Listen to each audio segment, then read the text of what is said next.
अस्सलाम वालेकुम व्यूवर्स, कैसे हैं आप सब? खैरियत से हैं? Welcome to my YouTube channel teach for you, जिसमें हम जो है वो अभी स्टार्टिंग के अंदर हम कैट को कवर कर रहे हैं। बाकी जितने भी डिज़ाइनिंग सॉफ्टवेयर होते हैं, 3D मैक्स हो गया एनिमेशन के लिए, इन्वेंटर हो गया मैकेनिकल एंड से, तो ये सारी चीज़ें भी हम कवर करेंगे स्टेप बाय स्टेप। तो लास्ट वीडियो के अंदर मैंने आपको ये बताया था कि 5 मिनट के अंदर हम कैसे जो है वो ऑटोकैड पर काम करना स्टार्ट कर सकते हैं।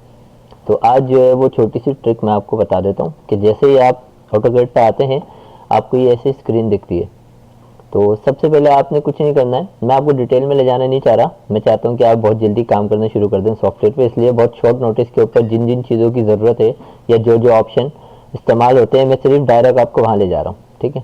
बाकी हम इसके ऊपर पूरा डिटेल के अंदर जो है वो हम एक कुछ वीडियो के बाद जब आप काम करना शुरू कर देंगे तो हम एक डिटेल में वीडियो बना देंगे कि जो कमी रह गई होगी वो सारे ऑप्शन आप उसमें कवर कर लें। तो शुरू करते हैं। तो जैसे ही आप कोई भी आपके पास वर्जन हो, 2023 हो, 20 हो, 21 हो, वो उसमें आपको जो है वो इसी तरह का जो है वो फर्स्ट स्क्रीन आएगी। तो आप न्यू के ऊपर क्लिक करेंगे सबसे पहले। जैसे ही आप न्यू के ऊपर करेंगे ये इस तरह की स्क्रीन आपके पास आ जाएगी, बिल्कुल ब्लैंक।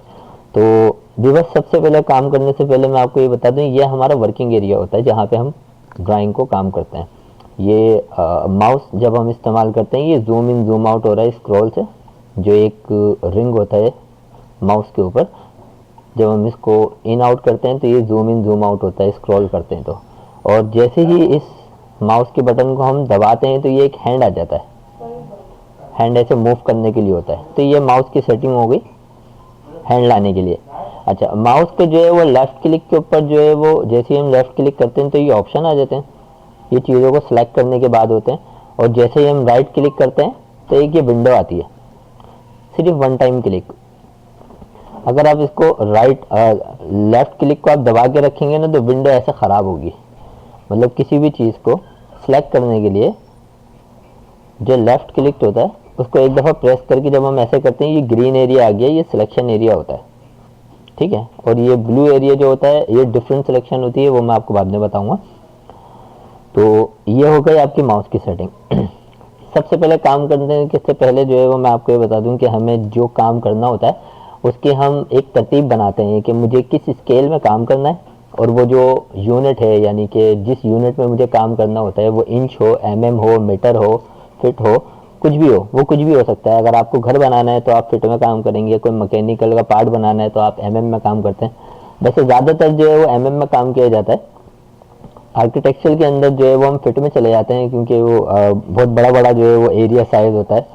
पर ज़्यादातर लोग जो है वो एमएम में, सीएम में काम करते हैं, क्योंकि उसके अंदर जो है वो गुंजाइश कम होती है, मिस्टेक जो है वो बहुत ना होने के बराबर होती है डायमेंशन में। तो मैं आपको बता देता हूँ, सबसे पहले हम जो है वो यूनिट कैसे सेट करते हैं। तो ये आपका जो है वो कमांड मैंने आपको बताया था, ये जो एरिया है ये कमांड एरिया है जहाँ पे हम कमांड टाइप करते हैं।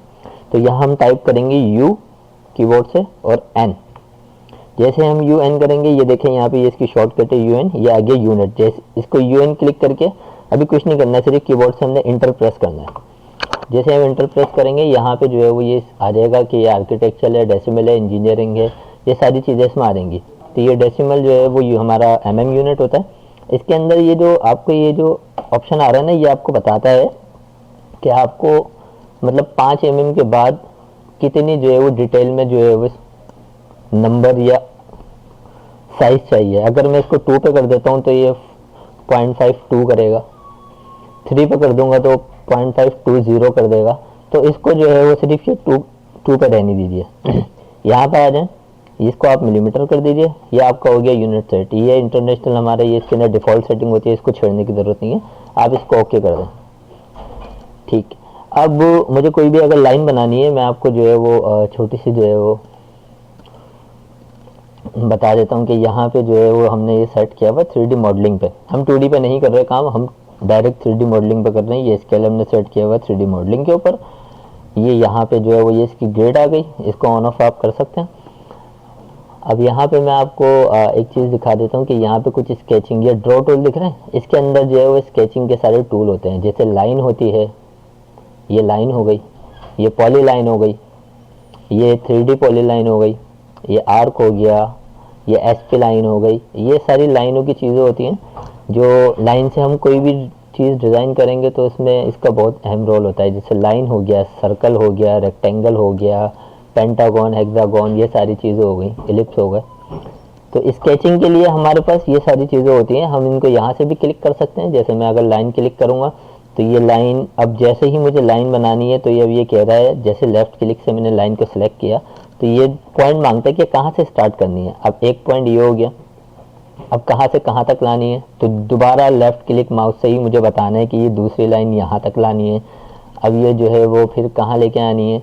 अच्छा, आपने देखा होगा कि ये ब्लू वाला एरिया के अंदर डायमेंशन आ रही है और ये राइट वाला जो एरिया है इसके साथ ये जो 15, 14, 16, 17, 18 ये एंगल होता है। लेफ्ट साइड के ऊपर जो ब्लू एरिया के अंदर चल रहा है ये इसका साइज है और ये राइट साइड के ऊपर जो आता है ना ये इसका एंगल होता है। ये तो हम रैंडम कैसे भी हम लाइनें बना सकते हैं। साइज से बनाना हो, जैसे मुझे अगर कोई लाइन बनानी है, ये देखिए मैंने आपको जो सिलेक्शन का बताया था, ये लेफ्ट सेलेक्ट कर रहा था तो मैं इस तरह से आ रही थी। बहुत सारी चीज़ें ये इसमें सेलेक्ट नहीं करता। सेलेक्ट करने का जो एरिया होता है, अगर मुझे एक लाइन सेलेक्ट करनी है तो मैं इसके ऊपर लेफ्ट क्लिक करूंगा। दूसरी लाइन सेलेक्ट करनी है तो बिना कुछ दबाए सिर्फ मैं माउस से कंट्रोल करना। तीसरी लाइन, चौथी लाइन, पांचवी लाइन, अगर इस सबको मुझे पूरा सेलेक्ट करना है तो मैं लेफ्ट क्लिक करूंगा और ऐसे ही विंडो बना दूंगा और फिर डिलीट का ऑप्शन, ये डिलीट हो गया।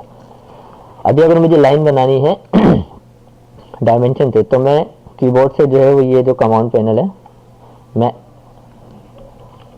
अच्छा कमांड से बाहर जाने के लिए कीबोर्ड का जो लेफ्ट का सबसे ऊपर का बटन होता है ना, ECS, इससे जो है वो आप ये रिफ्रेश हो जाता है, सारी कमांडों से बाहर आ जाता है। अब मैंने प्रेस किया L और फिर मैंने प्रेस कर दिया एंटर। अच्छा, आपने ये देखा होगा कि मैंने यहाँ पे क्यों नहीं प्रेस किया। तो जब भी आप कमांड से बाहर आ जाते हैं तो ये डिफ़ॉल्ट सेटिंग में होता है, मतलब आप कोई भी कमांड दे सकते हैं, ज़रूरी नहीं है आपको यहाँ आके क्लिक करना है। आप जो है वो L प्रेस करेंगे आपकी विंडो के साथ, ये देखिए ये बराबर के अंदर ये आ गया कि ये लाइन L से जितनी भी चीज़ें थी ना वो इसने शॉर्टकट के अंदर बताना शुरू कर दी। तो पूरी भी लिख सकता हूँ मैं LINE, तब भी ये लाइन खींचेगा, और अगर L इंटर कर दूंगा तब भी लाइन खींचेगा। अच्छा, L इंटर के बाद अगर मिसाल के तौर पर मैंने ये ऑप्शन लिया, एक क्लिक मैंने यहाँ कर दिया, अब मुझे जो है वो ये आप देख रहे हैं कि लाइन जो है ना फोर साइड मूव कर रही है रोटेशन के अंदर। ये सीधी लाइन बनाने में मुझे बड़ी परेशानी होगी, तो इसकी एक सेटिंग होती है, ऑर्थो कहते हैं उसे। F8 में जैसे ही प्रेस करूंगा, ये देखें यहाँ पे मैं एक ये ऑप्शन है ना, इसको हम कहते हैं ऑर्थो मोड। F8 इसकी शॉर्ट की है। तो जैसे ही मैं F8 को अब बंद करता हूँ, ये नीचे से देखें ये ब्लू आइकन हट गया और लाइन मेरी टेढ़ी हो गई, और जैसे ही मैंने F8 दबाया ये लाइन मेरी सीधी हो गई। अब ये क्या करेगा, ये X में, Y में सीधी सीधी लाइनें बनाएगा, ठीक है। और जैसे ही मैं ऑर्थो मोड से हटा दूंगा तो ये ऐसे लाइन बनाना शुरू कर देगा। ठीक हो गया, ये बात आपको क्लियर हो गई। अब हम आते हैं अपनी कमांड की तरफ। मैंने L प्रेस किया, L एंटर, मिसाल के तौर पे मैंने ये सिलेक्शन कर दी। अच्छा, ये बार बार जो एक स्नैपिंग टूल आ रहा है ना, ये आपके लाइन की जो कॉर्नर, मिड एंड ये सारी चीज़ें जो है वो ये कैच करता है कि यहाँ से ये लाइन जुड़ेगी। इसकी शॉर्टकट होती है F3। जैसे मैंने F3 करा, ये देखें ये यहाँ से ये जो है ना ये स्नैपिंग होती है इसकी। F3 को मैंने जैसे ही ऑन करा, मतलब काम करते हुए ये ऑप्शन आपको ऑन रखने पड़ेंगे। जैसे मैं F3 ऑन करूंगा तो ये बताएगा कि ये यहाँ से लाइन बनना शुरू होगी, और अगर मैंने F3 हटा दिया तो ये किसी भी चीज़ को रीड नहीं करेगा, और अगर मैं लाइन बनाऊंगा तो वो इसके कॉर्नर से भी शुरू नहीं होगी। ठीक है व्यूअर्स, तो F3 मैंने ऑन किया, जैसे मैं अगर इसको नहीं करा रहा, अब L प्रेस किया, एंटर किया, लाइन को फर्स्ट लाइन दी, उसके बाद ये ऐसे अगर टेढ़ी मेढ़ी लाइन आ रही है, आपने F8 प्रेस कर दिया, लाइन आपकी सीधी हो गई। अब ये सीधी लाइन में इस तरफ बनाऊं या नीचे की तरफ बनाऊं या मैं इधर बनाऊं, मिसाल है मैं यहाँ ऊपर की तरफ बनाता हूँ और मैं ये लिख देता हूँ, ये जो है वो 100 mm की मैंने लाइन खींच दी। जैसे मैंने एंटर किया, ये देखें यहाँ पे ये जूम इन करूंगा, ये 100 mm, अब ये 100 mm की लाइन बन गई है। अब ये कैसे पता चलेगा कि ये 100 mm की लाइन है या नहीं, ये देखिए ये एनोटेट होता है, ये टूल आप पकड़ के निकाल लेंगे बाहर। अच्छा व्यूअर्स, किसी भी चीज़ के लिए बिल्कुल परेशान नहीं होना, क्योंकि मैं सिर्फ वही ऑप्शन जो है वो खोल रहा हूँ जो आपको ज़रूरत पड़ेगी। यहाँ जितनी भी चीज़ें हैं इन सबको आप रहने दें, किसी को भी देखने की ज़रूरत नहीं है। अच्छा, ये लीनियर, मुझे सीधी लाइन की डायमेंशन चाहिए, ये आ गई यहाँ 100। अब ये इसके साथ जो है वो इतने सारे क्यों आ रहे हैं 0 0? अभी मैंने आपको एक ऑप्शन बताया था। अब देखें, जैसे हमने स्केल सेट किया था यूनिट का, ऐसे ही ये जो स्टाइल है इसके डिम स्टाइल के लिए ऑप्शन होता है डी इंटर। ये आ गया डिम स्टाइल। अब इस डिम स्टाइल के अंदर आप आ जाए मॉडिफाई पे।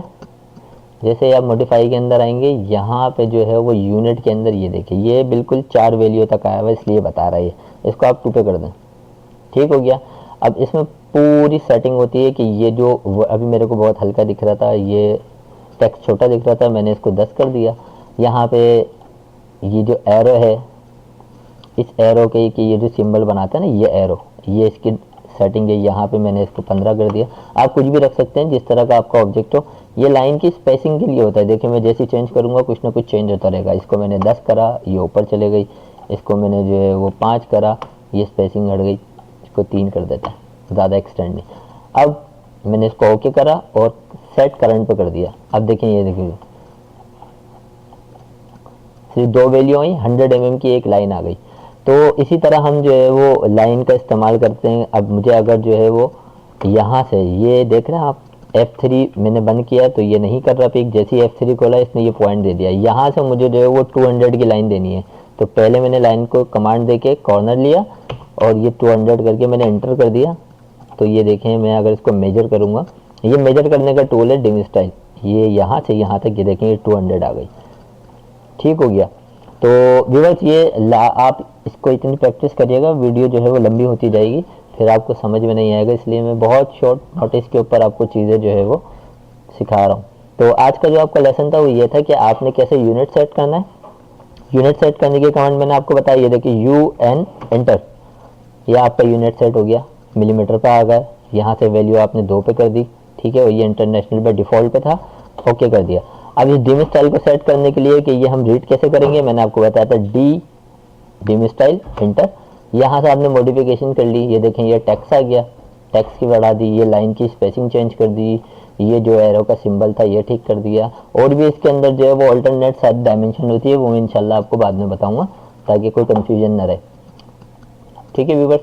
तो अब तक आप जो है वो इसका इस्तेमाल करिएगा कि जैसे ही आप फर्स्ट अटेम्प्ट के अंदर आप ऑटोकेड को खोलते हैं तो उसके बाद लाइन कैसे बनाते हैं, और लाइन को मेजर करने के लिए ये ऑप्शन है इनोटेंट, ये यहाँ था, इसको उठा के आप नीचे भी लगा सकते हैं और इसको आप गायब भी कर सकते हैं। ये यहाँ से चले जाएगा। अगर आपको नहीं मिल रहा, ये यहीं पे रहने दें। अगर नीचे नहीं ला रहे आप, इधर से ला के आप इसको मेजर कर सकते हैं, ये देखिए,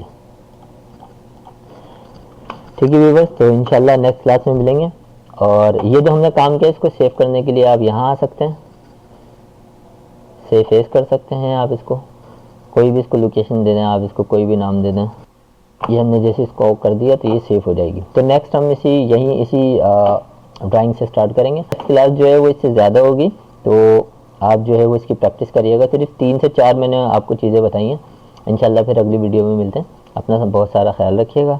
मेरी वीडियो से जो है वो अगर आपको कोई फ़ायदा हो रहा है और आप सीख रहे हैं तो मेरे चैनल को लाइक, सब्सक्राइब और शेयर कर दीजिए। इंशाल्लाह नेक्स्ट वीडियो में मुलाकात होगी। अल्लाह हाफ़िज़।